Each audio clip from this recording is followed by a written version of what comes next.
Uma boa noite a todos. Que Deus, em sua infinita bondade, nos ampare, nos fortaleça.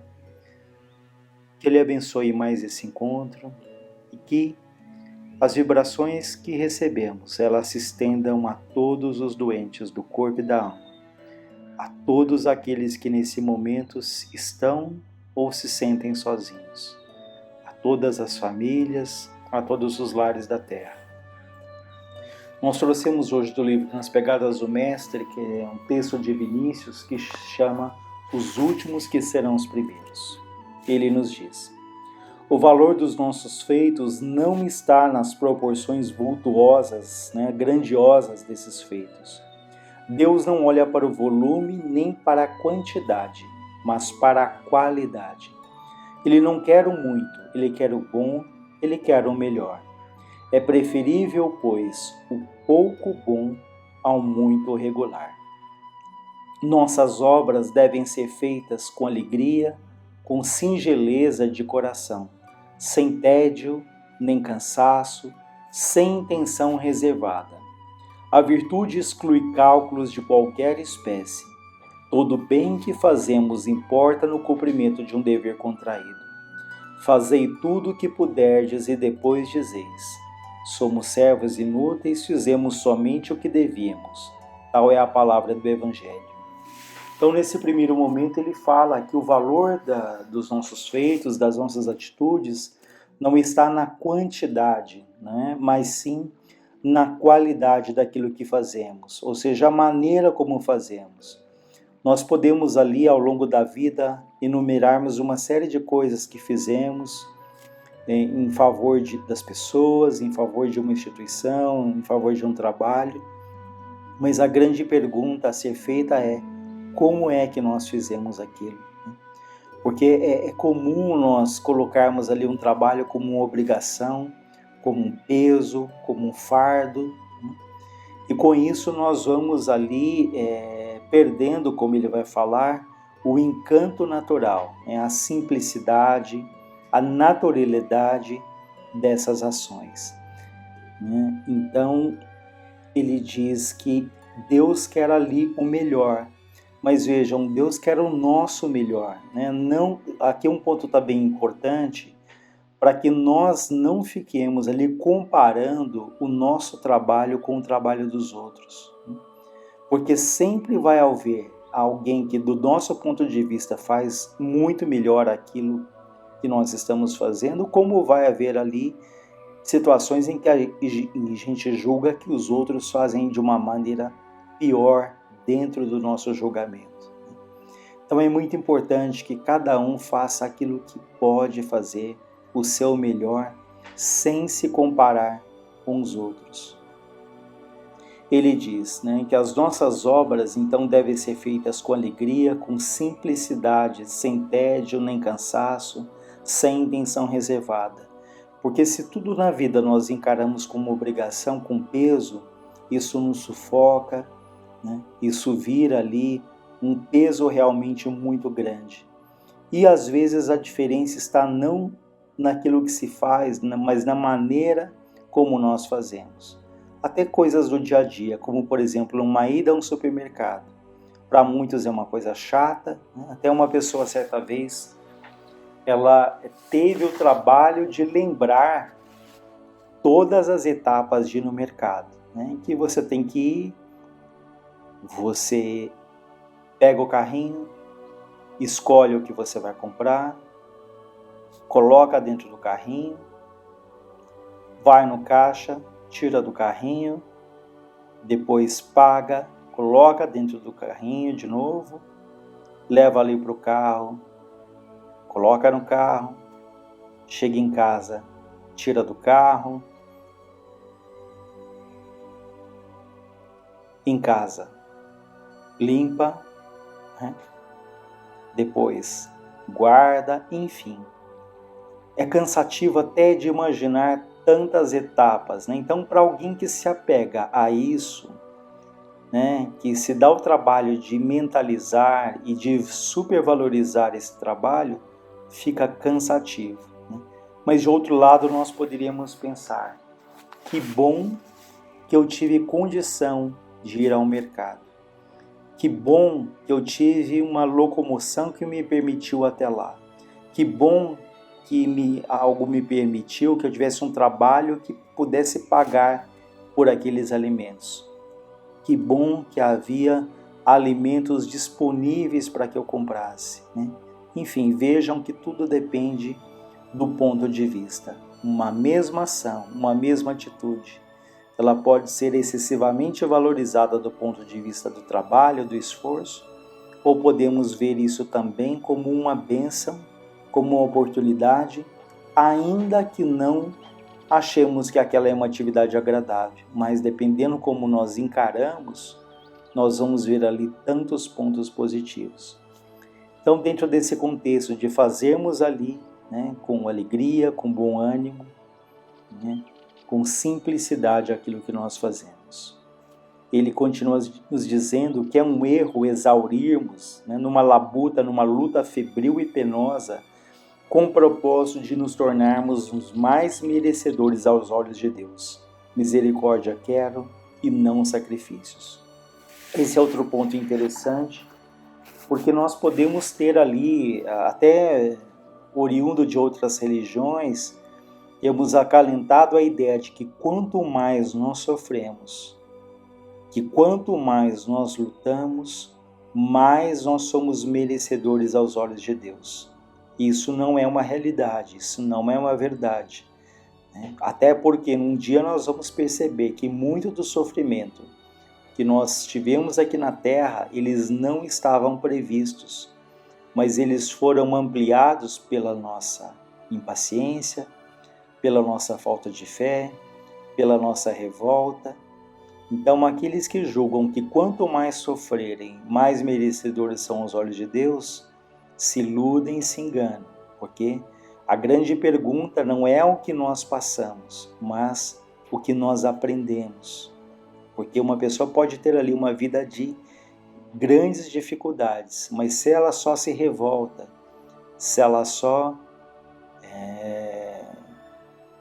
reclama o tempo todo e ela não extrai daquilo nenhum aprendizado, aquilo nada muda a vida dela, aquilo não tem o seu valor, ela só amplia a sua dor, o seu sofrimento. Então, por isso é que ele diz que é um erro nós lutarmos o tempo todo achando que vamos ser merecedores aos olhos de Deus.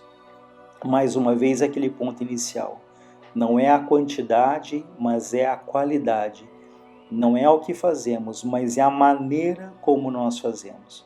Nós podemos até nos propormos a ajudarmos alguém, mas nessa ajuda nós podemos ali humilhar a pessoa, nós podemos ajudar já pensando na retribuição, cobrando dessa pessoa.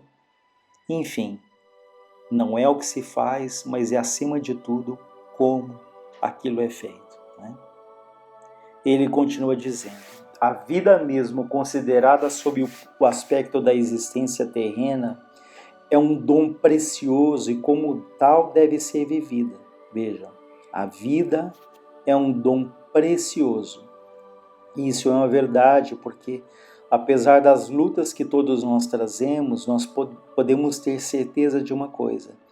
Há muitos e muitos espíritos que eles dariam tudo para estar no nosso lugar, com as nossas dificuldades, com as nossas alegrias também, né? Então pensemos nisso no sentido de não nos desesperarmos, não nos revoltarmos e procurando ali valorizar as pequenas coisas que acontecem no nosso dia a dia. Ele diz, destruir-lhe o encanto natural, né? Destruir o encanto natural da vida, reduzir essa vida a uma série de atos forçados, transformá-la enfim num fardo que se arrasta penosamente, não é virtude, é um delito. Então, pensemos como tem sido o nosso dia a dia, como tem sido as nossas atividades. Será que elas são peso? Será que ela é uma sequência de rotina de atos forçados? Ou será que não é hora de repensarmos, de termos um ideal, de darmos sentido para o que a gente faz, né? Uma vez mais a gente relembra aquele exemplo que já falamos daquela enfermeira, em que ela diz, é perguntado para ela, o que ela faz no hospital, uma enfermeira não, uma faxineira, me desculpem. O que ela faz, ela diz que ela ajuda a salvar vidas e pergunta, mas por quê? E ela ali, segura, diz que na medida em que ela mantém o hospital limpo, ela reduz os índices de infecção hospitalar e com isso ela ajuda a salvar vidas. Então veja, de uma atividade considerada aos nossos olhos, uma atividade mais simples, mas que tem ali um valor imenso, muitas vezes que nós não percebemos. E aí é quando o Frei Fabiano fala que um porteiro se santifica, um enfermeiro se santifica, em que ele fala que a majestade não está no cargo, mas está na forma como cada um executa ali as suas atividades, aquilo que Deus lhe confiou. Ele diz ainda, os reclusos do claustro, furtando-se ao convívio social, incompatibilizando-se com a natureza em todas as suas manifestações, longe de se aproximarem do céu como pretendem, distanciam dele, porque todo modo de seus atos se funda num requintado egoísmo. O reino dos céus é daqueles que se tornam como as crianças, diz o mestre. Onde a simplicidade e a inocência da criança, nessa atitude estudada, nessa vida egoística, cujo único fito, o único objetivo, se resume na conquista de uma grande recompensa. Aqui ele está falando daqueles que se refugiam nos claustros, daqueles que se isolam até da sociedade a pretexto de se afastarem dos pecadores. Então nós podemos ter essa atitude de falarmos, eu sou uma pessoa boa, eu tenho um coração bom, eu preciso me afastar do mundo porque o mundo é muito difícil, como se nós fôssemos ilhas, mas esquecidos de que é justamente no convívio com aqueles que amamos e com aqueles também que temos dificuldades, que nós vamos ali burilando o nosso espírito, que nós vamos aparando as nossas arestas, que nós vamos de fato aprendendo o que é o significado de paciência, de solidariedade, de perdão. Então nós não podemos nos dizer bons se nós não somos bons com todos. Nós não podemos dizer que somos cristãos na medida em que nós queremos nos afastar daqueles que julgamos os ditos pecadores, porque todos nós somos espíritos muito parecidos nas nossas lutas, nas nossas dificuldades, e, portanto, lembramos o que Frei Fabiano diz, que nós não temos motivo nenhum para nos sentirmos nem melhores e nem piores do que ninguém. Então, isso é humildade, é aquele que não se sente nem melhor, nem pior do que ninguém. É aquele que é o que é, que se aceita como é e faz ali o melhor que ele pode ser, sem se comparar com os outros. Uma vez mais nós ressaltamos. Ele fala aqui, Vinícius diz, que a verdadeira virtude é aquela que a si mesmo se ignora. Ou seja, aquele que tem a virtude, ele não acha que ele tem aquela virtude, ele não se considera uma pessoa virtuosa. Os humildes, ele diz, jamais se julgam seres privilegiados. Bem-aventurados os simples de espírito, porque deles é o reino dos céus, diz o Sermão da Montanha.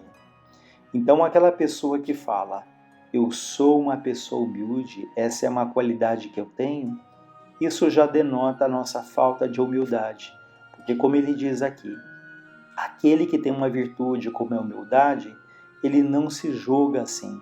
Não há a menor necessidade, ele não sente nenhuma necessidade de dizer isso aos outros, de proclamar isso ali aos quatro ventos, porque a humildade dele se reflete no seu modo de vida, nas suas atitudes, nos seus hábitos, sem a necessidade de manifestar isso a quem quer que seja. Porque aquele que tem essa virtude, ele não se considera assim. Até uma passagem poética que diz sobre as flores, que às vezes ali um campo está perfumado e esse perfume ele vem de várias flores que exalam aquele perfume, mas ninguém sabe exatamente de que flor é, se tem uma flor que exala mais ou menos, se ela contribui mais ou menos. mas é o conjunto daquelas flores que perfumam o campo. Da mesma maneira, isso com nós como um grupo, não interessa se alguém dedica mais ou menos, se eu tenho mais ou menos, se eu sou mais ou menos capaz, né? O que é importante é que cada um, na sua condição, naquilo que pode fazer, faz de boa vontade, e isso leva ali esse impacto para toda uma coletividade, todo um grupo. Então, eu acho que esse exemplo das flores é bem interessante, da simplicidade, da humildade, sem querer ali se destacar. Quem é que faz mais ou faz menos, quem faz melhor ou pior, mas esse sentido de grupo, de que cada um faz aquilo que pode em benefício de um grupo, de uma família, né? Enfim, esse olhar para o outro que nós devemos cultivar. Ele diz ainda: a recompensa é sempre grande para os que nela não pensam no reconhecimento, e é sempre mesquinha para os que a têm como móvel de seus atos. Agir por amor, sem aflições, sem ânimo excitado, fruindo desse mesmo amor, um doce e suave prazer. Eis o ideal da vida. Ou seja, agirmos ali com naturalidade, sem cálculo, sem hipocrisia, sem ficar pensando eu vou fazer isso porque eu vou ganhar aquilo, eu vou me aproximar de fulano ou beltrano porque essa amizade pode ser interessante para mim em algum momento.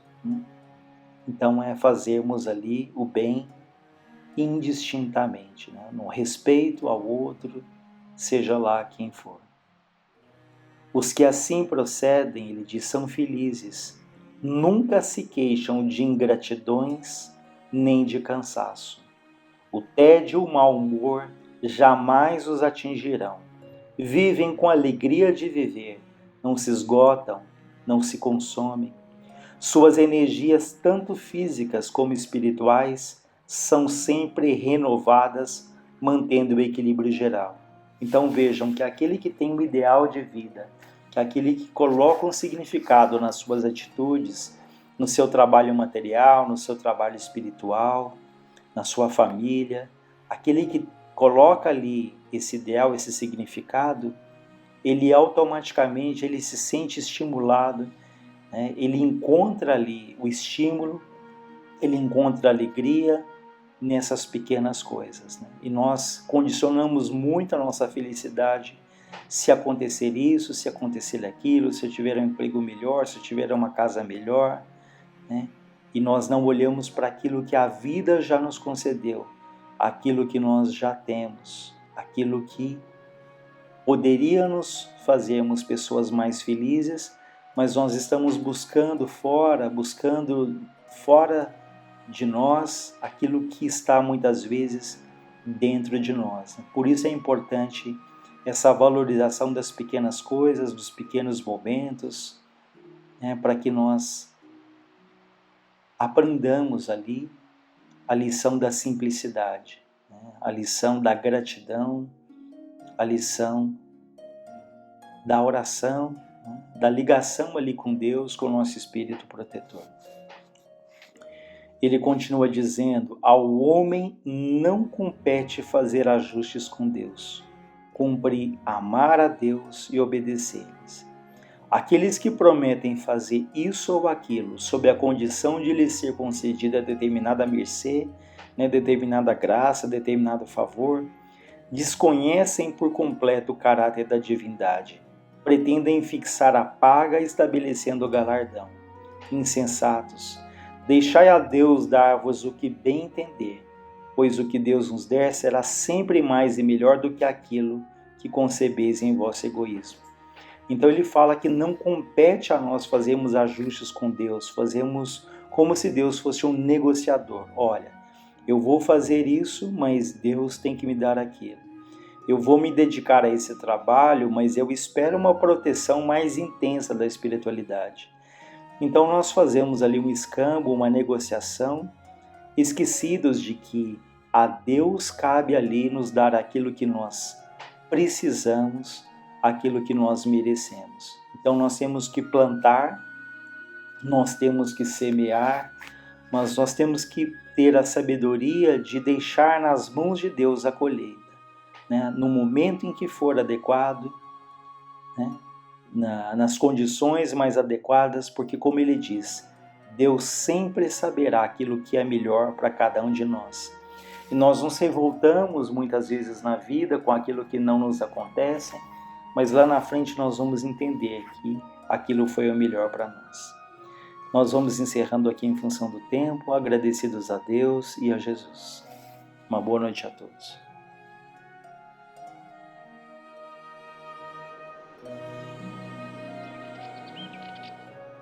Saudações a todos.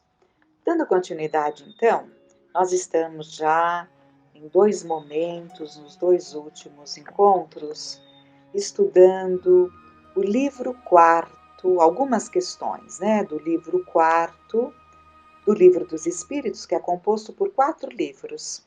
Então, estamos vendo o livro 4º, Esperanças e Consolações, que não poderia deixar de ser um belíssimo livro também que compôs o Livro dos Espíritos. Penas e gozos terrenos, questões riquíssimas que estamos vendo uma a uma nesse início do capítulo e que vamos dar continuidade então. Hoje é a questão 931. O capítulo começou com a 920. Vamos à questão 931, dando seguimento. Porque as classes sociais sofredoras são mais numerosas do que as felizes? Então, o tema dessas questões, dessa primeira parte do capítulo, é a felicidade e infelicidade relativas, né? Felicidade e infelicidade relativas. Bom, então, por que as classes sociais sofredoras são mais numerosas do que as felizes? Nenhuma é perfeitamente feliz, pois aquilo que se considera felicidade muitas vezes oculta pungentes aflições. O sofrimento está por toda parte. Entretanto, para responder ao teu pensamento, direi que as classes a que chamas sofredoras são mais numerosas porque a terra é um lugar de expiação. Quando o homem a tiver transformado em morada do bem e dos bons espíritos, não mais será infeliz neste mundo, que será para ele o paraíso terrestre, né? Então, se há mais sofrimento, primeiro eles respondem a Kardec, né, que aquilo que muitas vezes entendemos como felicidade carrega pungentes aflições, né? É a nossa maneira de entender o que seja felicidade, né? Mas por trás podem estar ali pungentes aflições, porque ninguém sabe das dores morais. Uma dor física, né? Algo que está ali externo no nosso corpo, uma ferida no nosso corpo, todos olham, todos se compadecem, né? Mas e as feridas íntimas que se carrega? E as dores morais pungentes, aflições pungentes, como eles falam, que se carrega, né? Isso não está exposto. Então, e ele completa dizendo, para satisfazer aí a tua pergunta, né, a tua necessidade de esclarecimento, se há mais situações que nos parecem de sofrimento, é porque aqui é um mundo ainda de expiações. Em mundos melhores, em mundos mais felizes, isso já não aconteceria, né? Em seguida, Kardec pergunta: por que neste mundo os maus exercem geralmente maior influência sobre os bons? Olhem que pergunta interessantíssima. Por que neste mundo os maus exercem geralmente maior influência sobre os bons? Pela fraqueza dos bons. Os maus são intrigantes e audaciosos, os bons são tímidos. Estes, quando quiserem, assumirão a preponderância. Ler essa resposta. A pergunta foi: por que neste mundo os maus exercem geralmente maior influência sobre os bons? Não é isso que vemos constantemente, né? Sempre ali no ambiente, aquele que poderia estar agindo no bem, ele acaba se ofuscando porque o mal prevalece, né? Então, o que se passa? Pela fraqueza dos bons, os maus são intrigantes e audaciosos, os bons são tímidos, estes, quando quiserem, assumirão a preponderância. E Kardec pergunta em seguida: se é o homem em geral o artífice dos seus sofrimentos materiais, nós não vimos nas questões anteriores, nos áudios anteriores, ficou muito claro que de modo geral, claro que há exceções, né? Mas de modo geral, as dificuldades financeiras, né, são causadas por culpa da própria pessoa. Por isso que ele coloca aqui: se é o homem em geral o artífice dos seus sofrimentos materiais, sê-lo-á também dos sofrimentos morais? Vamos ver então? Mais ainda, pois os sofrimentos materiais são às vezes independentes da vontade, enquanto o orgulho ferido, a ambição frustrada, a ansiedade da avareza, a inveja, o ciúme, todas as paixões, enfim, constituem torturas da alma. A resposta continua, mas vamos dar uma parada, porque excelente, né? Nós vimos aí atrás, há pouco, que temos mais sofrimentos na Terra. Temos sim, muito mais sofrimentos na Terra, porque os males que nos atingem moralmente nascem justamente disso aqui que acabamos de ver. O orgulho ferido, ambição frustrada, né? Desejamos algo que não está ali na nossa condição, de ambição frustrada. Ansiedade da avareza, o avarento sofre demais. A inveja corrói, é um veneno destrutivo, tão destrutivo que nós temos muita vergonha de ter inveja. A inveja, o ciúme, às vezes se troca ali a palavra, coloca-se ciúme quando é inveja, né? Todas as paixões, enfim, constituem torturas da alma. Então, por que aqui ainda é um mundo de provas e expiações? Porque carregamos todos esses sentimentos nocivos, alimentamos, porque não faria parte da nossa essência divina, né? Mas insistimos em alimentar esses sentimentos nocivos, mesquinhos, que corroem a nossa felicidade, que impedem de termos muitos momentos, num número muito mais significativo de bem-estar, de contentamentos. É isso, né? Porque não trabalhamos essas ervas daninhas que fazemos questão de alimentar em nós. Quando tudo isso for trabalhado, quando nós nos regenerarmos em sentimentos, regenerarmos os nossos sentimentos, reajustarmos os nossos sentimentos, naturalmente o nosso planeta se transformará num mundo de regeneração. Mas a resposta continua. Inveja e ciúme, veja, eles colocaram junto, inveja e ciúme, exclamação. Felizes os que não conhecem esses dois vermes vorazes. Com a inveja e o ciúme não há calma, não há repouso possível. Para aquele que sofre destes males, Os objetos da sua cobiça, do seu ódio e do seu despeito se erguem diante dele como fantasmas que não o deixam em paz e o perseguem até no sono. O invejoso e o ciumento vivem num estado de febre contínua. O invejoso e o ciumento vivem num estado de febre contínua. É esta uma situação desejável? É esta uma situação desejável?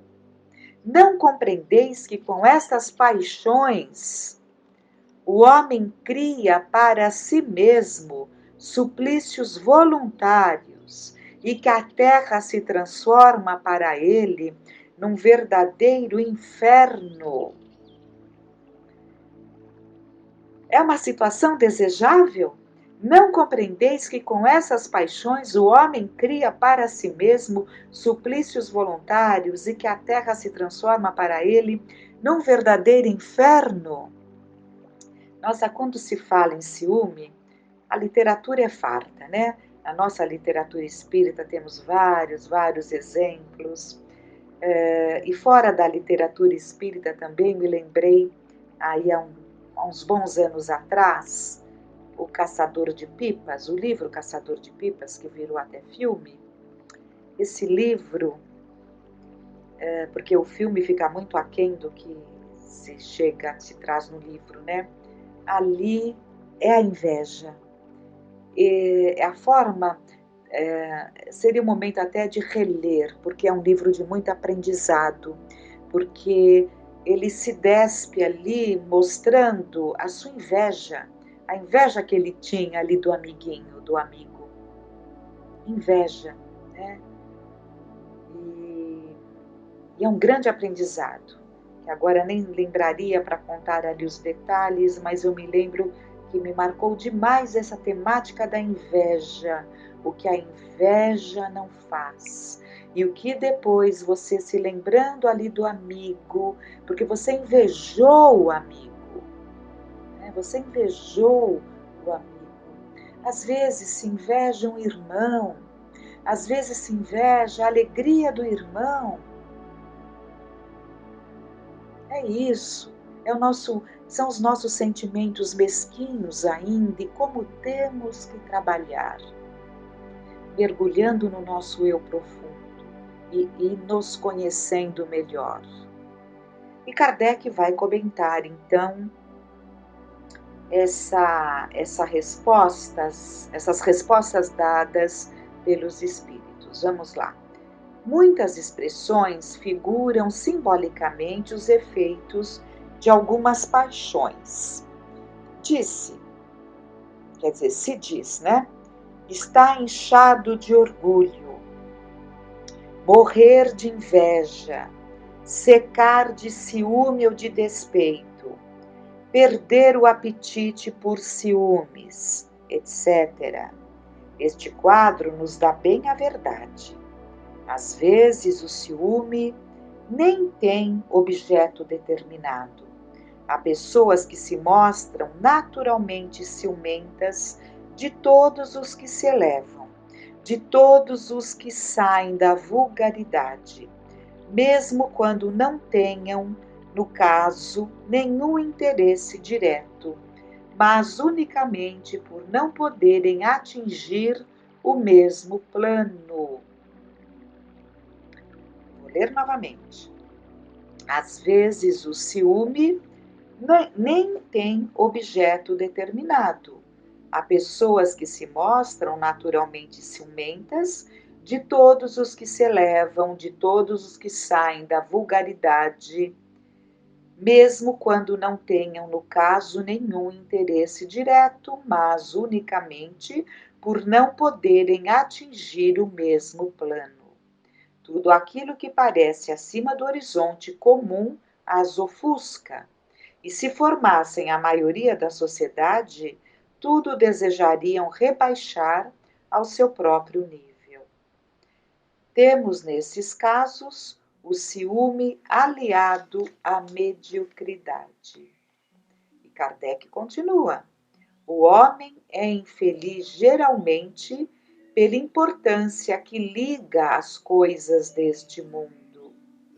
A vaidade, a ambição, a cupidez fracassadas o fazem infelizes. Se ele se elevar acima do círculo estreito da vida material, se elevar o seu pensamento ao infinito, que é o seu destino, as vicissitudes da humanidade lhe parecerão mesquinhos e pueris. As vicissitudes da humanidade lhe parecerão mesquinhas e pueris, como as mágoas da criança que se aflige pela perda de um brinquedo que representava a sua felicidade suprema. Então, Kardec reafirma aqui que somos infelizes pela importância que damos às coisas deste mundo. Isso nós cansamos de aprender. Isso nós cansamos de ouvir, nos é ensinado constantemente, mas não temos aprendido, provavelmente, né? Não temos aprendido como deveríamos, porque ainda vivemos muitas situações que estão sendo relatadas aqui, em maior grau e menor grau. Então, o homem infeliz pela importância que liga as coisas deste mundo.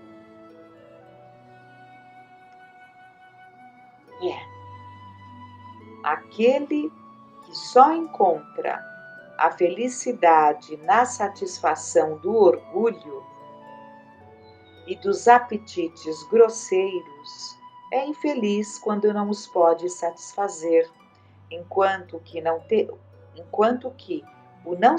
aquele que não se interessa pelo supérfluo se sente feliz com aquilo que para os outros constituiria infortúnio. Então, Kardec está explicando ali aquela questão anterior, né? O que é felicidade para um, para o outro é desgraça. É justamente isso, olha. Aquele que só encontra a felicidade na satisfação do orgulho e dos apetites grosseiros, né? A felicidade está, para muitos, na satisfação do orgulho, né? De tudo que ostenta, de tudo que causa né? De tudo que causa aplauso, pouco se importando com os meios, né? Pouco se importando com as consequências. Agora, para muitos, isso já traz ali aquela conotação de infelicidade, né? De comportamentos que fatalmente levarão a infelicidades. E continuando, então, dos apetites grosseiros é infeliz quando não os pode satisfazer, enquanto o que não se interessa pelo supérfluo, aquele que não é focado nessas necessidades artificiais, né, ele se sente feliz com aquilo que ele tem e que para muitos outros seria infelicidade, né? Mas para ele não é. Por quê? Ele tem ali o seu ambiente cuidado, limpo. Ele tem o seu ambiente onde ele tem ali a sua família que está ali juntos, né? Nas lutas do dia. Ele tem ali o alimento para colocar à mesa e satisfazer as necessidades da sua família. Então ele se considera, né, feliz porque ele supre as necessidades da sua família, né? E é isso, né? E quem pudesse muitas vezes veria naquela simplicidade motivo de desgraça, quando na verdade para ele não é. Então é isso que Kardec está nos ensinando, explicitando ainda mais, né, as respostas dadas pelos espíritos.